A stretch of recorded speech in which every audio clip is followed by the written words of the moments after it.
ये मेरा हमजाद के सीज़न 2 की अगली किस्त है।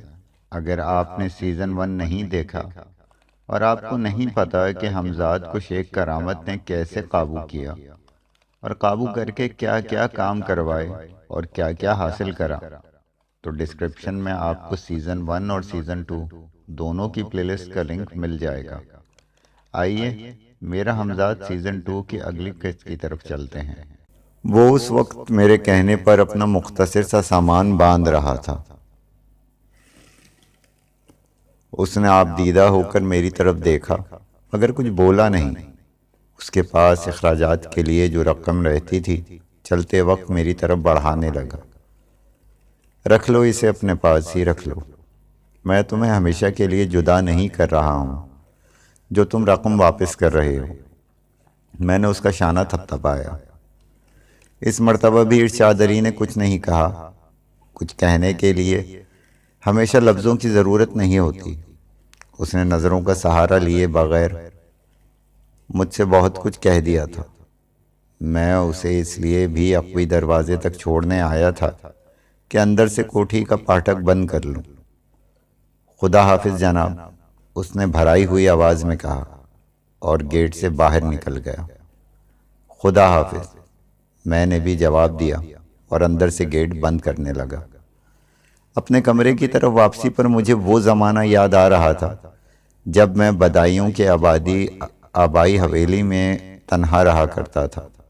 वो खंडर जैसी हवेली मेरा मस्कन थी जहां मैं अपनी गुज़र औक़ात के लिए मोहल्ले के बच्चों को पढ़ाता था। उस वक्त मैं अकेला ही सब कुछ करता था। वही ज़माना शायद फिर लौट आया था। मैं यही सब कुछ सोचता हुआ अपने कमरे तक पहुंच गया। बरसों मैंने हंगामा खेज ज़िंदगी गुजारी थी और आज पहली बार खुद को तन्हा महसूस कर रहा था। मैं खुद अपने घर में रहकर अजनबी बन गया था। ज़ोहर का वक्त हो रहा था, इसलिए मैंने वुज़ू किया, फिर मुसल्ले पर बैठ गया। जब वक्त हो गया तो फिर मैंने नमाज पढ़ी और फिर मेरे हाथ दुआ के लिए उठ गए। मैंने इंतहाई मुश्किल और संगीन हालात में कभी हौसला नहीं हारा। मेरी आंखों में आंसू नहीं आए। उस वक्त भी ऐसा नहीं था कि मैंने हिम्मत हार दी हो, मगर इसके बावजूद जाने क्यों दुआ मांगते हुए मुझ पर रिक्कत सी तारी हो गई। पहली बार मुझे यूं महसूस हुआ जैसे मैं वाकई अपने खुदा के हुजूर गिड़गिड़ा रहा हूँ। ये कैफियत मुझ पर बहुत देर तक तारी रही। इस कैफियत के दौरान में मुझे यह एहसास ही ना हो सका कि कब मैंने दुआ ख़त्म की, कब मुसल्ले से उठा, कब बिस्तर पर जाकर लेट गया। जब मैं अपने हवास में आया तो मेरा चेहरा आंसुओं से भीगा हुआ था। उस वक्त मेरे जहन में आंधियां सी चल रही थीं और मेरा वजूद उसमें किसी तिनके की तरह गर्दिश कर रहा था। मेरे अंदर टूट फूट हो रही थी। सब कुछ बदल रहा था। तुंद और तेज ख्यालों की लहरें मुझे अपने साथ बहा लिए जा रही थीं। यह खुद एहतिसाबी के लम्हे थे। मैं फ़र्दे हिसाब माहो साल पढ़ रहा था और मेरी आंखों से आंसू बह रहे थे। मैं आप बड़बड़ा रहा था। रोज़ क़यामत मेरा अमाल नामा मेरे दाएं हाथ में नहीं बाएं हाथ में दिया जाएगा। हाँ, ऐसा ही होगा, क्योंकि मैंने अपने अंदर छुपे हुए शैतान को आज़ाद छोड़ दिया था। मैं इसी काबिल हूँ कि मुझे जहन्नुम में झोंक दिया जाए। हाँ हाँ, मैं ऐसा ही हूँ। जाने कब तक मैं बड़बड़ाता रहा, अपनी गुजरी हुई ज़िंदगी के एक एक लम्हे का हिसाब करता रहा और ख़ुद पर मलामत करता रहा। खुदा ने अपनी रहमत से नवाजा था, मुझे गैर मामूली क़ुव्वत अता की थी, मगर मैं उसे खैर की जुस्तजू में सर्फ नहीं कर सका, बल्कि मुजस्सम शर बन गया। क्या मैं अब भी ऐसा ही नहीं कर रहा? खुद को धोखा नहीं दे रहा? मेरी नमाज़ें मुनाफिकत नहीं हैं? क्या मैं इस तरह वक्ती तौर पर अपनी गर्ज की खातिर शराफत व इबादत का लिबादा नहीं ओढ़ रहा? क्या मेरा मकसद वही नहीं है जो पहले था? क्या मैं गुनाह से बाज आ जाऊंगा? क्या मैं दोबारा अपने हमजाद को अपने लिए काबू में नहीं करना चाहता कि जहन्नुम खाऊं, ऐशो निशात की महफिलें सजाऊं। मुझ पर सवालों ने जैसे बारिश कर दी। इन सब सवालों के जवाब असबात में थे। फिर यूं हुआ कि सीने की दुखन कम होने लगी, आंखों की जलन में ठंडक सी उतरने लगी, जलते सुलगते हुए जज्बों पर नए एहसासात की शबनम बरसने लगी। मेरा जज्बाती हिजान एक राह पर गामजन हो गया। मैं फैसला कर चुका था कि ऐसा नहीं होगा जो हो चुका था। मैं अब खुद को धोखा नहीं दूंगा, मुनाफिकत छोड़ दूंगा। मेरा ज़ाहिर व बातिन एक होगा। अगर मैं जी गया तो अब अपनी ज़िंदगी का रुख बदल लूँगा। यकीनन इसी फैसले ने मुझे क़ल्बी सुकून फराहम किया था।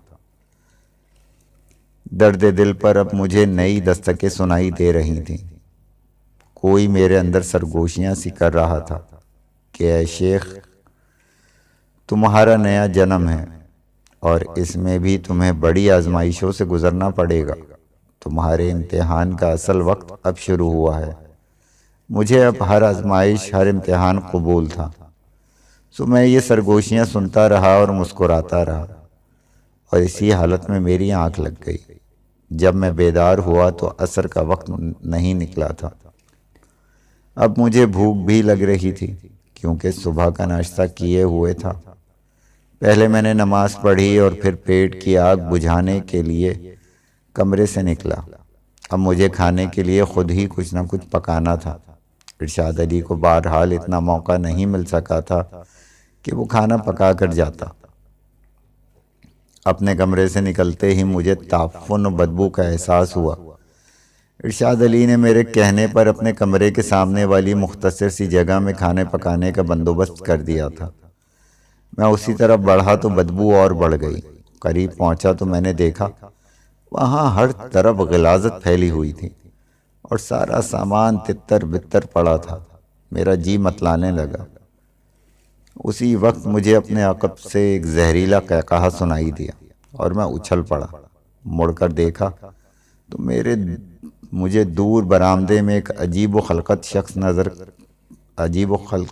शख्स खड़ा हुआ नजर आया। उसकी दाढ़ी बेहद बड़ी हुई थी। सर के बाल जटाओं की शक्ल में शानों पर बिखरे हुए थे। जिस्म की रंगत स्याह थी। वो गेरुए रंग का एक कपड़ा अपने ऊपर लपेटे हुआ था, जो उसकी जिस्म को छुपाने के लिए नाकाफ़ी था। उसके सारे वजूद में उसकी बड़ी बड़ी सुर्ख आंखें सबसे नुमाया थीं, जैसे बस आंखों में जिंदगी और हरारत हो। चेहरे पर सियाह खाल जैसे मंडी हुई थी। उसे एक नज़र देखकर मुझे झुरझुरी से आ गई। उसने यकीनन मेरी बेबसी पर कहकहा लगाया था। मुझे ये समझने में ज़्यादा देर नहीं लगी कि वो कौन हो सकता है। वो एक बार फिर ज़ोर से हंसा और फिर मुझे मुखातिब किया। उसकी आवाज़ ने मेरे यकीन की तस्दीक कर दी। वो शंभू ही था, वही शंभू अब तक मैंने जिसकी आवाज़ ही सुनी थी। आज पहली बार वो अपने असल वजूद में मेरे सामने आया था। वो मुझसे कह रहा था, शेख, अगर तू जिंदा रहना चाहता है तो चला जा यहाँ से। मैं तेरा यह कसूर भी माफ़ करने को तैयार हूँ कि तूने मेरी महबूबा को ख़राब कर दिया। उसका आखिरी जुमला मेरे एहसास पर बिजली बनकर गिरा। उसका वाज़ेह मतलब ये था कि वो सरिता पर फतह पा चुका है, या फिर सरिता ने उसे सब कुछ बता दिया है। मैं तैश के आलम में उसकी तरफ लपका। रुक जाओ, वहीं रुक जा। मुझे उसकी आवाज़ सुनाई दी। अपनी मौत को आवाज़ ना दे और मुझसे टकराने की कोशिश ना कर। मैंने उसकी आवाज़ सुनी तो ज़रूर, मगर रुका नहीं। मुझ पर तो उस वक्त एक जुनून तारी हो गया था। बरामदे तक पहुंचते ही जैसे किसी नादीदा हाथ ने मुझे पीछे धकेल दिया। हालांकि शंभू मुझसे दूर खड़ा था। संभलते संभलते भी अपने जिस्म का तवाज़ुन बरकरार ना रख सका और फर्श पर गिर पड़ा। उसी वक्त मैंने अपने और शंभू के दरमियान एक रक्सा शोला देखा। उठ, फिर कोशिश कर, उसने मुझे चिढ़ाया। मैंने गुस्से के बावजूद अपने हवास को काबू में मैंने गुस्से के बावजूद अपने हवास को बेकाबू नहीं होने दिया, क्योंकि मैं उसका मकसद समझ गया था। गिरने की वजह से मेरी कोहनी में हल्की सी ज़र्ब आई थी। मैं उसे सहलाता हुआ फर्श से उठा, मगर आगे नहीं बढ़ा, क्योंकि हिम्मत जवाब दे गई। उसने मेरे जख्मों पर नमक छिड़का। मैं खामोशी से उसे घूरता रहा, फिर बोला, अगर मैं चाहता तो तुझे उसी वक्त जलाकर खाक भी कर सकता था, मगर ऐसा नहीं किया। बकवास करता है तू, मैं बिलाखिर फट पड़ा। अगर ये तेरे बस में होता तो कभी का तू ऐसा कर चुका होता। पूछ पूछ के मैंने ऐसा क्यों नहीं किया, वो बोला। मुझे तुझसे कुछ पूछने की जरूरत नहीं, समझ गया, मैं गुस्से से बोला। नहीं पूछता तो तुझे खुद बताए देता हूं कि सरिता ने मुझसे वचन लिया है कि मैं तुझे कत्ल ना करूं। अगर तुझे मेरी बात पर यकीन नहीं आता तो मैं उसे यहाँ बुलाता हूँ। ये कहकर उसने बुलंद आवाज में सरिता को पुकारा।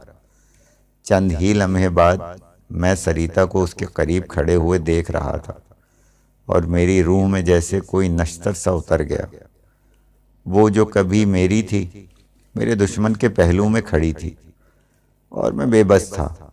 उसे अपने दुश्मन की गिरफ्त से आज़ाद नहीं करा सकता था। मैं उसे तहफ़्फ़ुज़ नहीं दे सकता था। उसकी सियाह दराज जुल्फ़ें शानों पर बिखरी हुई थी। धानी रंग की साड़ी जगह जगह से मैली हुई थी। आंखों का काजल फैला हुआ था। होंठों की सुर्खी उड़ी उड़ी थी। आरज़ों से शादाबी बुझी बुझी थी। उसके चेहरे पर एक अजीब सी सोगवारी थी और आंखों में जैसे रत जग गई की थकन थी। उसकी नज़रें झुकी हुई थीं और ये झुकी हुई नज़रें मुझसे बहुत कुछ कह रही थी जो मैं सुनना नहीं चाहता था। नहीं, मैं एकदम चीख उठा। मैं उस वक्त वो मंजर देखकर शायद एक बार फिर अपने हवास गंवा बैठा था। मैं तुझे जिंदा नहीं छोड़ूंगा, जिंदा नहीं छोड़ूंगा शंभू। मैं आपे से बाहर होकर चीखता हुआ उसकी तरफ दौड़ा। मैं उस लम्हे जैसे सब कुछ भूल बैठा था। मुझे ये होश नहीं रहा कि मेरे और उसके दरमियान एक शोला रक्सा है। मुझे सिर्फ इतना याद है कि मेरा वजूद जैसे शोलों में घिर गया था। फिर मुझे कुछ होश नहीं रहा कि क्या हुआ। होश खुलने से पहले मैंने सरिता की आवाज़ ज़रूर सुनी थी। ये तूने क्या किया शंभू, क्या किया? तूने तो मुझे वचन दिया था। इससे ज़्यादा मैं कुछ नहीं सुन सका। अल्लाहु अकबर, अल्लाहु अकबर। ये वो अल्फाज थे जो मुझे आलम बेहोशी से होश की दुनिया तक खींच लाए थे। किसी करीबी मस्जिद से अजान की आवाज़ हो रही थी। मैं कुछ देर समझ ही न सका कि कहाँ और किस हाल में हूँ। बेहोशी के बाद जब आदमी होश में आता है तो अमूमन ऐसी ही कैफियत से दो चार होता है। फिर रफ्ता रफ्ता हवास मामूल पर आ गए और मुझे सब कुछ याद आ गया। मैं शोलों में घिर गया था। यह ख्याल आते ही मुझे अपने जिस्म में सोजिश और जलन का एहसास हुआ, मगर यह एहसास लम्हाती था। जिस्मानी तौर पर मुझे कोई नुकसान नहीं पहुंचा था। सरिता मुझे शोलों में घिरा हुआ देखकर यकीनन ये समझ बैठी होगी कि शंभू मुझे हलाक कर देना चाहता था, मगर ये उसके सहर का हिस्सा था। इसका मुशाहिदा मैं पहले भी कर चुका था। सरिता को भी उसने वक्ती तौर पर शदीद अजियत दी थी, यहाँ तक कि सरिता का जिस्म नीला पड़ गया था। बज़ाहिर मुझे ऐसा ही लग रहा था कि वो बच नहीं सकेगी, लेकिन बाद में सहर का असर ख़त्म होते ही वो मामूल पर आ गई थी। मेरे साथ भी उसने ऐसा ही किया था। मैं अभी तक बरामदे के करीब ज़मीन पर पड़ा हुआ था और शोले बरामदे में बदस्तूर मौजूद थे, मगर वहाँ ना अब शंभू था ना सरिता नज़र आ रही थी। हर तरफ नीम तारीकी और सन्नाटा था, जैसे मेरे सिवा कोठी में कोई ना हो।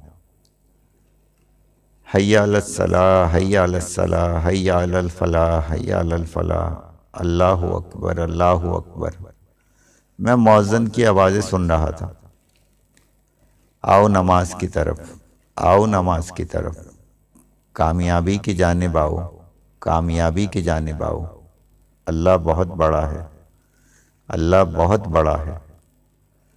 मौज़िन क्या कह रहा है और किसकी तरफ बुला रहा है मैं खूब समझ रहा था।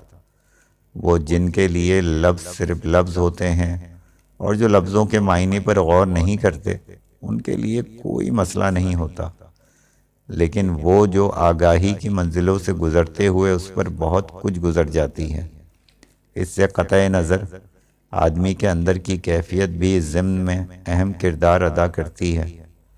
सारा किस्सा कबूलियत का है, वरना तो दिन में 5 बार मौज़्ज़िन की यही सदा लगती है, फिर इतना असर क्यों नहीं होता। असर का ताल्लुक़ आदमी के बातिन से है, जो इसे आदमी के इंसान की सतह तक ले जाता है। मैं भी शायद इन्हीं मराहिल से गुज़र रहा था, इसलिए मुझ पर यह सदा असरअंदाज हुई और मैं फ़ौरन ही उठ खड़ा हुआ।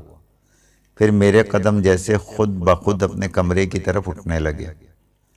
अभी मुकम्मल तौर पर तारीकी नहीं फैली थी। इसका मतलब यही था कि मगरिब का वक्त हुआ है और मुझ पर ज़्यादा देर बेहोशी तारी नहीं रही। कमरे में आकर रोशनी कर दी, क्योंकि बाहर की निस्बत वहाँ अंधेरा ज़्यादा था। इसकी वजह यह भी थी कि कमरे की खिड़कियाँ बंद रहती थीं और इन पर पर्दे पड़े रहते थे। नमाज पढ़कर मेरे दिल को कदरे सुकून तो मिल गया, मगर जब बिस्तर पर दराज हुआ तो फिर वहशत सी होने लगी। मेरे ही घर के दरो दीवार मेरे लिए आशना होने के बावजूद अजनबी बन गए थे। अब ये घर तो जैसे और जिस हाल में भी था, इसे मेरा घर नहीं कहा जा सकता था। हाँ, ये मेरा घर नहीं रहा था, ये शंभू का घर था। अब से पहले मुझे इन दरो दीवार से कभी इतनी वहशत नहीं होती थी, हालांकि अब यहाँ एक अरसे से रह रहा था। बार बार मेरी आंखों में सरिता का चेहरा घूम रहा था और समात में उसकी आवाज़ गूंज रही थी, साहब जी, साहब जी। और सरिता ही क्या, दूसरी भी तो थीं। उन पर भी जाने क्या गुजरी होगी। उनका कसूर यही था कि उन्होंने हर तरह मेरी खिदमत की थी। उन पर तोड़े जाने वाले मुमकिन सितम का जिम्मेदार भी मैं खुद ही को समझ रहा था। वो मेरी ही वजह से शंभू के चुंगल में फंस गई थी। वो जो मेरे ख्याल में अजियत पसंद था, जहनी तौर पर एक बीमार शख्स, ऐसा शख्स जो किसी को अजियत पहुंचाकर खुश हो। सरिता के मामले में ये तमाशा खुद मैंने अपनी आंखों से देखा था। जो कुछ मैंने देखा वो भी मेरे लिए इंतहाई तकलीफ दे था। जो नहीं देखा उसे सोचकर भी मेरे दिल में नश्तर टूट रहे थे। अभी कुछ देर पहले ही मुझे सरिता जिस हाल में नज़र आई थी, उसके बारे में बयान करना मुश्किल है। जिन हालात में मैं गुज़र रहा था, इनमें मायूसी के जज्बात को गालिब आ जाना कोई कुछ मुश्किल ना था। मुझ पर भी सबब मायूसी गालिब आने लगी। मैं सोचने लगा कि जीना कोई जीना ना हुआ, इससे तो मौत बेहतर थी। यूं अपनी ही नज़रों में गिरना तो ना पड़ता, सीने से धुआं तो ना उठता, दिल की किरचियाँ तो ना बिखरती। कोई इस तरह तो मेरी बेबसी पर कहे ना लगाता। जीने की आरज़ू बहुत रुस्वा करती है, बहुत जुल्म ढाती है। शायद मैंने गलत किया कि ज़्यादा जीने के लिए अपने हमजाद को दोबारा तस्खीर कर रहा था। लम्हे कतरा कतरा बनकर गुजर रहे थे और मेरी रूह और बेरहम मौजों में डूबती हुई महसूस हो रही थी। हर चंद के ये सातें गिनती की थीं, मगर दुख की एक साथ भी एक जगह मालूम होती है। गोया आँख फिर एक बार फिर आंसुओं से टपक रही थी। फिर एक जग बीत गया। इन्हीं उदासी के लम्हात में न जाने कैसे मुझे ये ख्याल आ गया कि कहीं ये भी मेरे दुश्मन के सहर का असर ना हो, वो जो मुझे ज़िंदगी से इस कदर गुरेज़ां कर रहा है। पहले तो कभी ऐसा नहीं हुआ, फिर आज ये मुझे क्या हो रहा है। वहाँ मेरे सिवा और था ही कौन जिससे मैं सवाल करता और जो मेरे अलम सुनकर उनका तज्जिया करता या मेरी ढारस बंधाता। सो मैं खुद ही सवाली था और खुद ही जवाब दे। मैंने यही सोचकर कि बहरहाल ये मुमकिन नहीं है, अगर वाकई ऐसा ही है तो फिर इसका तदारुक क्या हो। इसका हल यही था कि मैं मायूसी से बचने के लिए शऊरी कोशिश करता और अपने ऊपर मायूसी के जज्बात को गालिब ना आने देता। फिर मैं इसी इस्तराब के आलम में बिस्तर से उठ गया और कमरे में टहलने लगा। अब मैं ज़ेरे लब कह रहा था, नहीं, ये नहीं हो सकता। मैं मौत को शिकस्त दे दूंगा, मैं इतनी आसानी से नहीं मरूंगा। मैंने नफ्सियात की किताबों में पढ़ा था कि इस तरह की खुद तरगीबी बेहतर नताइज मुरतब करती है। मैं इसी पर अमल कर रहा था और इसका असर तो शायद मायूसी के जज्बात बड़ी हद तक ख़त्म हो गए थे, मगर वहशत कम नहीं हुई थी। जब दरो दीवार की यह हालात हों कि आदमी का यही जी चाहेगा कि कहीं दूर खुली फिजा में सांस ले। अमल रात के 12 बजे से शुरू होना था, इसमें अभी बहुत देर थी। फिर ये कि अमल के लिए इतनी खिलवत नशीनी भी ज़रूरी नहीं थी जितनी मैंने ख़ुद पर मुसल्लत कर रखी थी। मैं घर से निकलकर कहीं खुली फिजा में तन्हा बैठ सकता था। नतीजतन मैंने अपना लिबास तब्दील किया और गले में एक बड़ा सा रुमाल इस तरह डाल लिया कि ड्रेसिंग नज़र ना आए। अपने कमरे को मुकफिल करके मैं बाहर निकला तो बदबू का एहसास हुआ। मैंने बाहर की बत्ती जला दी और दानिस्ता बरामदे की तरफ नहीं देखा। बराबर वाला कमरा इरशाद अली का था, जिसके सामने गलाजत अब भी यकीनन उसी खबीस शंभू की थी जिसके सबब अब तक मैं सुबह से भूखा था। इस हिस्से में बाहर आकर एक बाथरूम था। मैं वहाँ से बाल्टी में पानी भरकर लाया और इस गलाजत को मोरी में बहा दिया। फिर मैं अकबी दरवाजे की तरफ बढ़ गया। अकबी दरवाजे से बाहर आकर मैंने उसमें ताला भी डाल दिया था। उसके बाद मैंने फाटक की राह ली।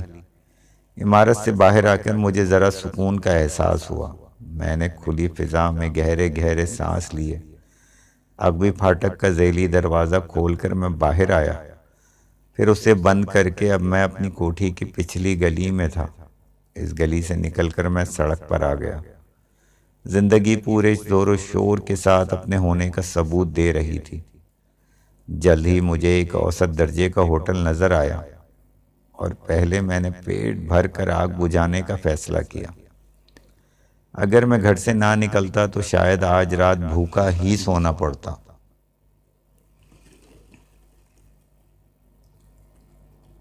जाहिर है कि होटल में परहेजी खाना तो क्या मिलता, बस जैसे तैसे चाय बिस्किट डबल रोटी वगैरह पर गुजारा कर लिया।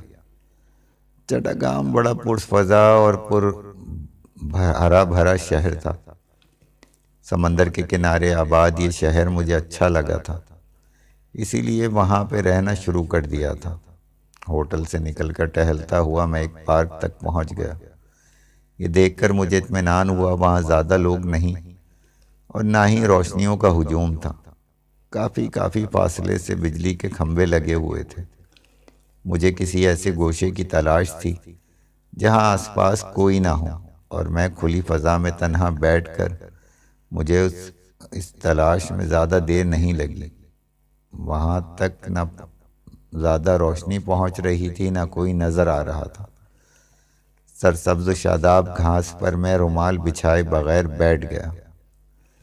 मेरे अक़ब में घने पेड़ों का सिलसिला था।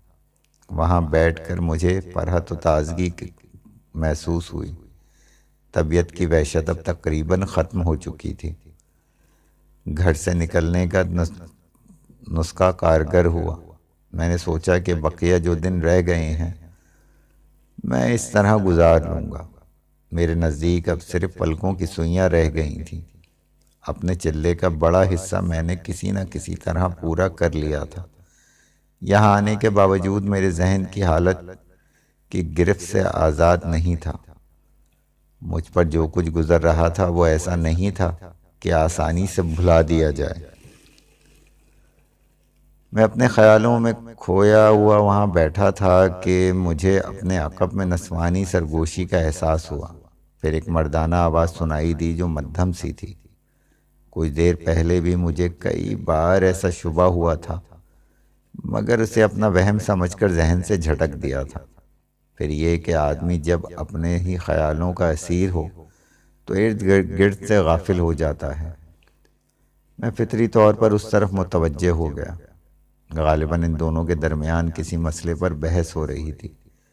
ये बहस अब ऐसे मरहले में दाखिल हो चुकी थी कि एहतियात का दामन उनके हाथ से छूट गया था और यूं ही तफरी व तबाह की खातिर उनकी सरगोशियां सुनने लगा। हर वक्त बच्चे बच्चे। अगर ऐसा ही था समीना तो तुम्हें मेरे साथ नहीं आना चाहिए था। तुम ये क्यों भूल जाती हो कि जाहिद कि मैं एक माँ भी हूँ। तो गोया मर्द का नाम जाहिद है और औरत का नाम समीना। मैंने सोचा। मैंने उससे कब इनकार किया, लेकिन तुम्हें भी तो ये बात याद रखना चाहिए कि महज तुम्हारे इश्क में मैंने भी तो अपना घर बार छोड़ा है। तो क्या मुझे तुमसे इश्क नहीं? समीना का लहजा शिकायती था। क्या मैंने कुर्बानी नहीं दी? मैं अपने शौहर और बच्चों को छोड़कर तुम्हारे साथ नहीं आई। किस काफिर को इनकार है तुम्हारे इश्क और तुम्हारी कुर्बानी से? जाहिद बोला। मैं तो सिर्फ तुमसे इतना कहता हूँ कि अपना माजी भूल जाओ। ये ढाका नहीं चट्टगाम है और यहाँ हम मियाँ बीवी के हैसियत से रहते हैं। आहिस्ता बोलो। यहाँ मेरे और तुम्हारे सिवा और कौन है? इसलिए तो मैं तुम्हें यहाँ लेकर आया था। यानी ये कहने कि मैं अपने बच्चों को भुला दूं। ईमानदारी से कहो, क्या वो तुम्हारे बच्चे लगते हैं? काले कलूटे, बिल्कुल तुम्हारे शौहर पर गए होंगे, मगर उन्होंने मेरी ही कोख से जन्म लिया है और वो मेरा ही खून है। समीना, तुम बहस क्यों करने लगती हो और तुम हर बात को बहस का नाम क्यों दे देते हो? समीना भी तुर्की बतुर्की बोली। देखो, इन सवालों के जवाब से कुछ हासिल नहीं। अगर तुम्हें अपने किए पर पछतावा है तो तुम अब भी लौट सकती हो और तुम हर बात को बहस का नाम क्यों दे देते हो? समीना ने भी तुर्की बतुर्की जवाब दिया। देखो, इन सवालों के जवाब से कुछ हासिल नहीं। अगर तुम्हें अपने किए पर पछतावा है तो तुम अब भी लौट सकती हो। लौट सकती हूँ? क्या कह रहे हो तुम? अगर लौटना ही होता तो घर से बाहर कदम क्यों रखती? तुम्हारी बात क्यों मानती? समीना की आवाज़ से दुख का इजहार हो रहा था। जिंदगी के स्टेज पर यह खेल नया था। मैं इन दोनों के दरमियान होने वाली गुफ्तगू सुनता रहा, जिससे मुझे बहुत सी बातें मालूम हुई। चट्टगाम में इनका क़याम कहाँ था? ढाका में वो लोग कहाँ रहते थे? औरत और मर्द की उम्रों में कितना फ़र्क था? और ये कि इस इश्क के पसे पर्दा में क्या अवामिल कार फरमा थे? खूबसूरत औरतें चाहे शादीशुदा हों या बच्चे वाली, नापुख्ता जहन रखने वाली नौजवानों के लिए बड़ी कशिश रखती हैं। जाहिद भी एक ऐसा ही नौजवान था। चढ़ती जवानी के जोश में वो ज़िंदगी की तल्ख हकीकतों को भूल गया था। वो अभी कमारा था और अपनी गुफ्तगू से किसी बाइज़्ज़त ख़ानदान का फ़र्द मालूम होता था। समीना का मसला जाहिद से मुख्तलिफ था, इन मायनों में कि वो शादीशुदा थी और 3 बच्चों की माँ भी थी। उसकी शादी को 10 साल के करीब गुजर चुके थे। उसका शौहर चिड़चिड़ा, बदमिजाज और बदसूरत था। वो उन मर्दों में से था जो औरत को पैर की जूती समझते थे। वो घर में भी खुद को सरकारी अफसर ही समझता था। समीना ने उसे ज़हनी तौर पर कभी कबूल नहीं किया था। वो घर में भी खुद को सरकारी अफसर ही समझता था। हालांकि आम हालात में औरतें ज़िंदगी से समझौता कर लेती हैं। मुमकिन है समीना की ज़िंदगी में जाहिद ना आता तो वो भी हुस्न की धूप ढल जाने के बाद हथियार डाल देती। वो दोनों एक दूसरे से शिकवे शिकायतें करते रहे, अपने अपने माजी को दोहराते रहे और शायद उन्हें आगे के लिए कोई राह नहीं मिल रही थी। उनकी गुफ्तगू से मुझ पर यह भी जाहिर हो गया कि वो इखलाक और शराफत की हदूद से तजावुज़ कर चुके हैं और इस सिलसिले में भी किसी एक को कसूरवार नहीं कहा जा सकता था। शादी उस वक्त तक मुमकिन नहीं थी जब तक समीना को तलाक ना हो जाती। वो जाहिद की ये बात मानने पर आमादा नहीं थी कि बग़ैर तलाक लिए उससे दूसरी शादी कर ले। इसके अलावा बच्चे भी एक बड़ा मसला थे। जज्बाती हिजान का शिकार होकर वो अपने बच्चों को छोड़ तो आई थी, मगर अब उसकी ममता जाग गई थी। दूसरों के दुख सुख सुनकर आदमी कुछ देर को अपने रंजो अलम भूल जाता है, शायद यही सोचकर कि दुनिया में एक वही दुखी नहीं है, कुछ और लोग भी हैं। मेरा ख्याल भी ऐसा ही था, वरना शायद मैं इन दोनों की गुफ्तगू में इतनी दिलचस्पी ना लेता। उनका किस्सा तूल पकड़ता जा रहा था। दिलचस्पी के बावजूद मैंने उठने का फैसला किया कि तुझको पराई क्या पड़ी है, अपनी निबेड़। इस वक्त मुझे खांसी उठाई। चुप हो जाओ, कोई है। समीना की सहमी सहमी सी आवाज़ आई। मैंने वक्ती तौर पर दम साध लिया।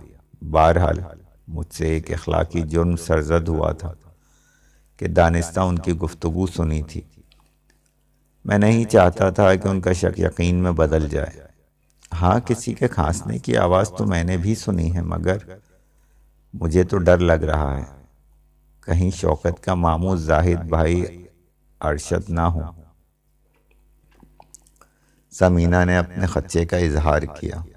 शौकत के शौहर का नाम? तुम्हें तो बस हर वक्त खौफ रहता है। ये पार्क है, कोई गुजर गया होगा खांसता हुआ। जाहिद ने उसे समझाना चाहा।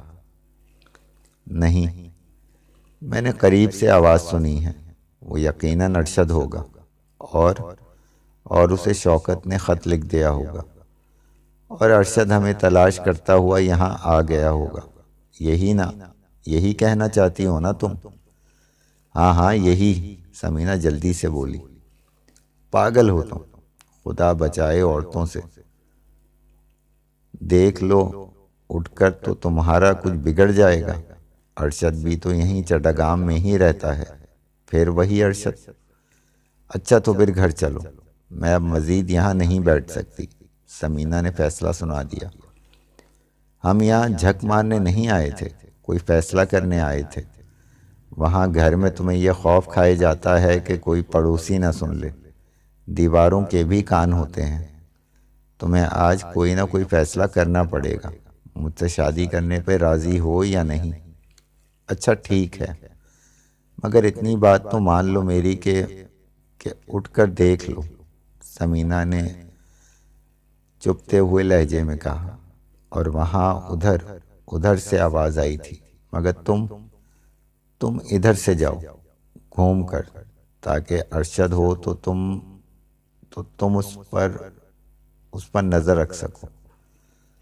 इतनी अक्ल मुझ में भी है, जाहिद नागवारी से बोला। घूम कर ही जाऊंगा, वैसे तुम्हारे इत्मीनान के लिए देख लेता हूँ, वरना मुझे यकीन है होगा कोई नहीं। उसके साथ मुझे कदमों की दूर होती हुई चाप सुनाई दी। ये मौका गनीमत था। मैं खामोशी से वहाँ उठ जाता। मैं बहुत एहतियात से खड़ा हो गया और फिर दबे कदमों आगे बढ़ने लगा, ताकि वो औरत खौफजदा होकर चीख न उठे। अभी मैं चंद कदम ही चला हूँगा कि अकब से उसी औरत के चिल्लाने की आवाज़ सुनाई दी। ठहरो, ठहर जाओ, मुझे अकेला छोड़कर ना जाओ।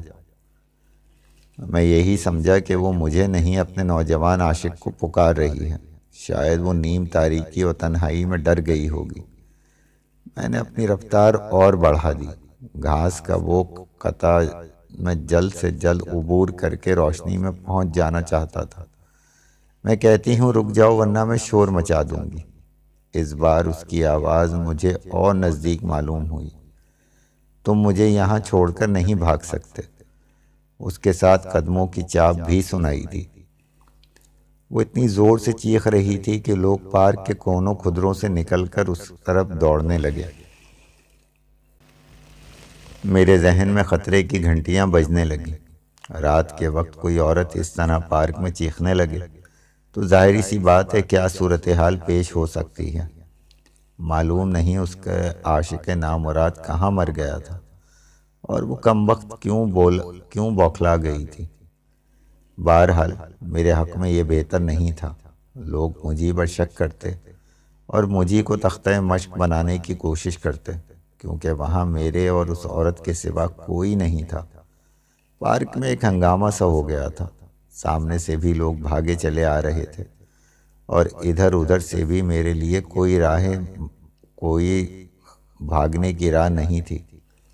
ये सोचकर मैं रुक गया। ऐसे में भाग उठना खुद को मुश्तबा बनाने के मुतरादिफ था। रुकते ही मैंने मुड़कर देखा, एक दराज कद औरत मेरे बिल्कुल करीब पहुंच चुकी थी। वो साड़ी बांधे हुई थी और वाकई काबिले दीद थी।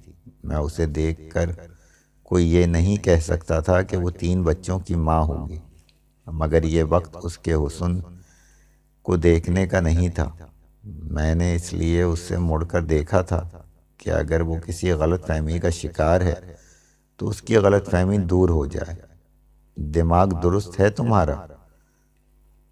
मुझे उस पर गुस्सा आ गया और झटका देकर अपना बाजू छुड़ाने लगा, मगर उसकी गिरफ्त सख्त थी। मैं अपना बाजू छुड़ाने में कामयाब नहीं हुआ। वो यकीनन हंगामे से खौफजदा हो गई थी और अब शायद मुझे अपना आलाई कार बनाना चाहती थी। इस दौरान में लोग हम दोनों तक पहुंच चुके थे। छोड़ो मेरा बाजू, मैंने लोगों की परवाह ना करते हुए सख्त लहजे में कहा। मैं किसी तरह की घबराहट का मुजाहरा करके लोगों की नज़रों में मुजरिम साबित नहीं होना चाहता था। ये औरत क्यों चीख रही थी? क्या कह रहे थे तुम यहाँ? एक शख्स ने बराए रास्त मुझे इंतहाई नाशाइस्ता लहजे में मुखातिब किया। मुझे क्या खबर क्यों चीख रही थी? मैंने भी नागवारी से जवाब दिया। वैसे ये तुम्हारा बाजू पकड़े हुए खड़ी है। कोई और सरफिरा बोला। बताओ कौन है ये तुम्हारी? कोई नहीं, मैं जानता नहीं। ये खामखा मेरे गले पड़ रही है, क्योंकि इसका कोई नहीं हूँ मैं तुम्हारी। वो तकरीबन चीख उठी। खामखा गले पड़ रही हूँ मैं तुम्हारे? तुम इसलिए मुझे ढाका से भगा के लाए थे? भगा कर लाया था? कई हैरत ज़दा आवाज़ें उभरी। अब मेरी क़ुव्वत बर्दाश्त जवाब दे गई थी। वो अपनी गुलू खलासी के लिए मुझे हदफ बना रही थी। पहले मेरे दिल में उसके लिए एक माँ होने के नाते जो हमदर्दी के जज्बात पैदा हुए थे उन पर अफसोस हुआ। वो बहुत अय्यार औरत थी। मैंने गुस्से में यह ख्याल भी न किया कि वो सिनफ़े नाजुक है, उसके साथ ये सलूक मुनासिब नहीं। उसे धक्का देकर अपना बाजू छुड़ा लिया। फिर तो जैसे क़यामत आ गई। लोगों की गैरत और मर्दानगी भला ये कैसे बर्दाश्त कर सकती थी कि उनके सामने किसी हसीन और खूबसूरत औरत को यूं धक्का दिया जाए। अबे तू तो बड़ा बेगैरत मर्द है। एक तो इस औरत को भगा कर लाया, उस पर हरामज़दगी दिखा रहा है। कोई औरत के इस मामले में झूठ को बोल सकती है? उसका कमीनापन मालूम होता है। हर तरफ से जैसे मुझ पर आवाज़ों के पत्थर बरसने लगे और इधर उस औरत पर एक जुनूनी कैफियत सी तारी हो गई। उसने झपट कर मेरा गिरेबान पकड़ लिया। मैं तुम्हारा और अपना खून एक कर लूँगी, मगर तुम्हें भागने नहीं दूंगी। तुमने मुझे दुनिया के सामने मुंह दिखाने के काबिल नहीं छोड़ा है और अब मुझे यहाँ बिठाकर धोखा देकर खामोशी से भागना चाहते हो। उसके साथ उसने मेरा गिरेबान को झटका दिया। भीड़ भी में से किसी पुलिस वाले को बुलाने का मशवरा दिया गया। मेरे पैरों तले ज़मीन निकल गई। ठहरें, मेरी बात सुने, मैंने बुलंद आवाज़ में कहा। मैं बताता हूँ आप लोगों को असल मामला क्या है। तुम क्या बताओगे? मैं ही बताए देती हूँ। अब छुपाना क्या? मेरे कुछ कहने से पहले ही वो बोल उठी। हम इसे भागने नहीं देंगे। इसका गिरेबान छोड़ दो। किसी ने उस औरत से कहा। शायद उसे मेरी हालत पर रहम आ गया था। औरत ने मुझे कहर आलूद नज़रों से देखते हुए गिरबान छोड़ दिया। फिर कहने लगी, इसने मुझसे वादा किया था कि चट्टागाम चलकर तुमसे शादी कर लूँगा। 1 महीना हो गया टालते टालते। ये भी कोई ऐसी वैसी नहीं, कब्र तक उसका पीछा नहीं छोड़ूंगी। वह अब मज़ीद गुस्से में आ रही थी और बेहिजाब भी। मैंने ऐसी बहुत किस्से अखबारों में पढ़े हैं। मैं इस इंतज़ार में थी कि कब ये मेरे साथ ऐसा चक्कर चलाए और कब मैं इसे जलील और रुस्वा कर दूं। मैं तो इसे खुद थाने लेकर जाऊंगी। शेर की बच्ची लगती है, ये नहीं छोड़ेगी इसे, किसी ने तबसरा किया। झूठ बोलती है, ये बकवास करती है। मैं चीख उठा। मेरा इससे कोई वास्ता नहीं। आज से पहले मैंने इसे कभी देखा भी नहीं था। इसका नौजवान आशिक इसको छोड़कर भाग गया है तो ये मेरे पीछे पड़ गई। मैं तो यहाँ। फिर उस औरत के बार बार मुदाखलत करने के बावजूद भी मैंने लोगों को जैसे तैसे असल कहानी सुना दी। उसका असर ये हुआ कि कुछ मेरे हम नवा भी हो गए। उसके इस्तदलाल ये था कि भला ऐसी हसीन और खूबसूरत औरत को कबूल करने से कौन काफिर मुंह फेर सकता है। झूठा है ये, बहुत झूठा है। वो चीखने लगी। उसके साथ उसने औरतों का वो मखसूस हथियार भी इस्तेमाल किया जो मर्दों की अक्ल पर पर्दे डाल देता है। उसकी आंखों से आंसू बहने लगे और फिर उसने जो कुछ कहा उसे सुनकर मेरे औसान खता हो गए। वो हिचकियां लेते हुए बोली, पूछें इससे, कसम लेकर पूछें, क्या इसका नाम शेख करामत नहीं है? ये कह रहा था ना अभी के उसने मुझे आज से पहले कभी नहीं देखा। पूछें इससे। अब मुझे मामले की संगीन नौयत का एहसास हुआ। मैं अब तक गलत खतूत पर सोचता रहा था। मामला वो नहीं था जो बज़ाहिर नजर आ रहा था। अगर ऐसा ना होता तो इसे मेरा नाम हरगिज मालूम ना होता। बोल मियाँ, ठीक है ये बात? कोई मुझसे बोला। तेरा नाम यही है ना? इससे पहले कि मैं कुछ बोलूं वो फिर चीखने लगी। ये भी पूछें इससे कि क्या ये बदायूं का रहने वाला नहीं है और यहाँ ये कहाँ रहता है? कहाँ रखा है मुझे, ये भी पूछें।